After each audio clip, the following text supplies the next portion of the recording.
Selamat pagi Bu, selamat pagi teman-teman. Perkenalkan saya Lesbia dari kelas D reguler dengan NIM 3233121042. Di sini saya akan mengulangi presentasi saya dari saya kelompok 4 yang mengangkat suatu teori tentang fenomenologi dan mengangkat kasus tentang penyandang disabilitas.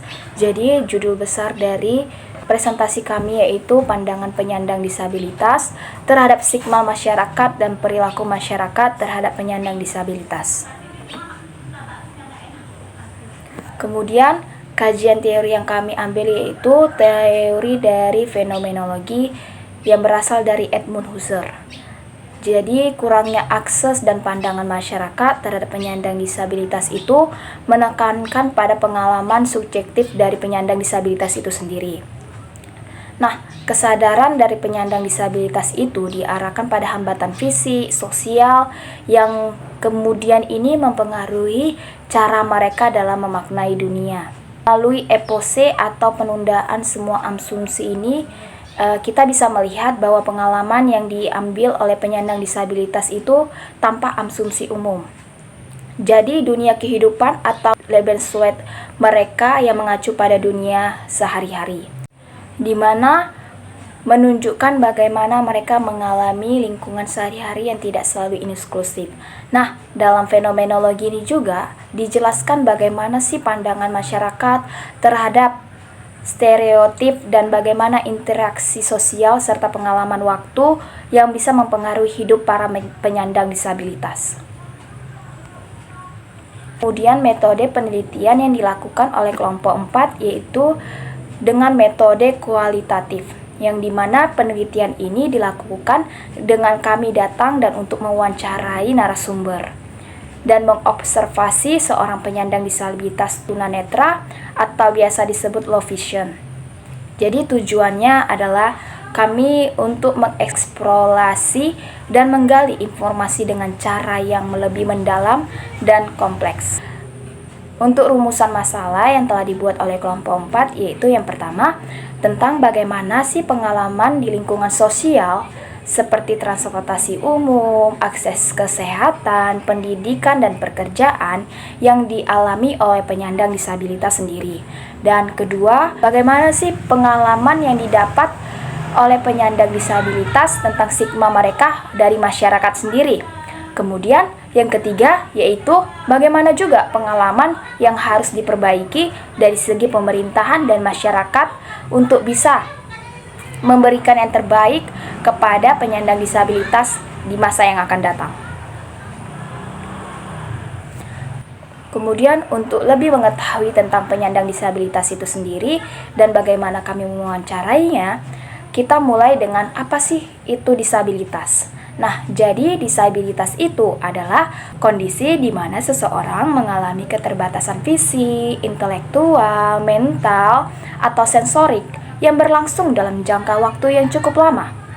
Nah, penyandang disabilitas itu adalah mereka yang mengalami keterbatasan fisik, mental, intelektual, dan sensorik dalam jangka waktu yang panjang, di mana karena mengalami berbagai hambatan itu, hal ini dapat menghalangi partisipasi penuh dan efektivitas mereka dalam masyarakat.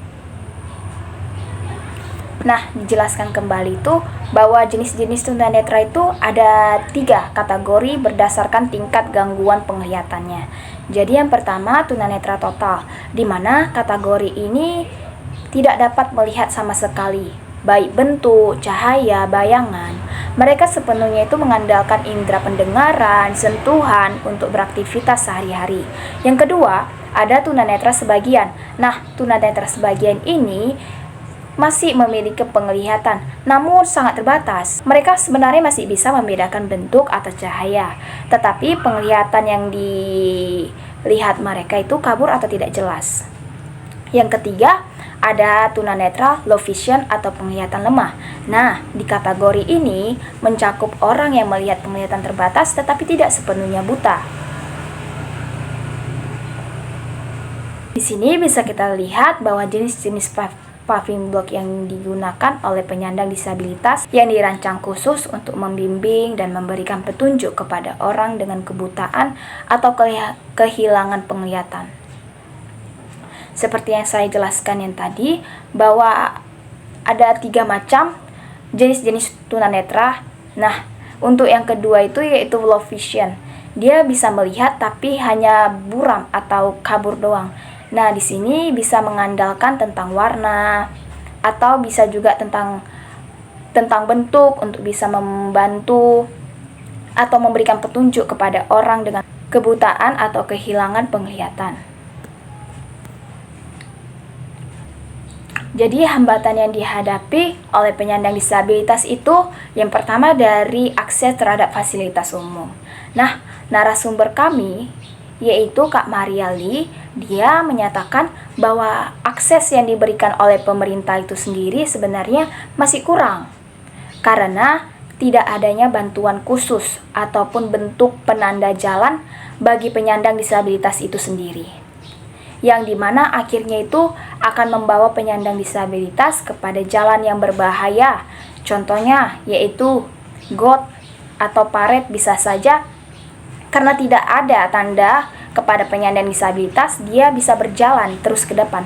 Bisa saja ke depan itu adalah lubang, tapi dia tidak mengetahui karena tidak adanya fasilitas yang lengkap yang didapatinya untuk bisa memberi dia petunjuk bahwa di depan itu adalah got.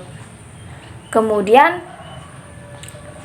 seperti yang kita lihat, karena banyaknya papan reklame sehingga bisa mempersulit penyandang disabilitas. Hal inilah yang bisa pemerintah perhatikan dan itu harus diperhatikan. Karena apa? Karena disabilitas itu harus juga mendapat hak yang setara atau yang sama dengan yang non-disabilitas seperti yang kita ini. Dan untuk akses di bidang kesehatan sendiri, narasumber kami yaitu Kak Mariali, dia mengungkapkan juga bahwa penyandang disabilitas tunanetra sering menghadapi tantangan di sektor kesehatan, terutama di puskesmas sendiri. Nah, di mana banyaknya puskesmas yang ada di Medan ini tidak lengkap fasilitasnya atau tidak memiliki fasilitas yang ramah untuk penyandang disabilitas sendiri. Di mana salah satu bentuk fasilitas yang tidak lengkap itu yaitu akses jalur untuk penyandang disabilitas itu sendiri tidak cukup memadai. Kemudian adanya kekurangan dalam hal kurangnya alat bantu dalam pendengaran dan teknologi sehingga menghambat pemahaman informasi dari penyandang disabilitas karena dia tidak mengerti. Kemudian, karena kurangnya fasilitas ini membuat terjadinya hambatan bagi penyandang disabilitas dalam mengakses kesehatan seperti di rumah sakit.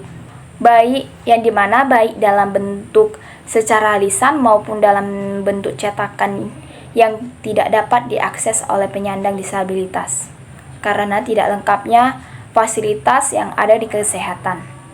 Dan sikap dari petugas kesehatan juga itu berperan sangat penting, yang dimana narasumber kami juga menyatakan bahwa petugas kesehatan itu seringkali dia tidak terlatih untuk memahami kebutuhan dari penyandang disabilitas, sehingga karena tidak terlatihnya ini membuat banyak para disabilitas itu frustasi sehingga perlunya fasilitas teknologi pendukung seperti perlunya meningkatkan kualitas pelayanan kesehatan. Yang kedua, alat bantu dalam membantu penyandang disabilitas sehingga kemudian penyandang disabilitas ini dapat menerima perawatan yang lebih baik di masa yang akan datang. Dan untuk yang akses ke pendidikan itu sendiri, banyaknya sekolah umum yang belum dilengkapi dengan fasilitas khusus atau program pendidikan yang dirancang sesuai dengan kondisi penyandang disabilitas itu sendiri.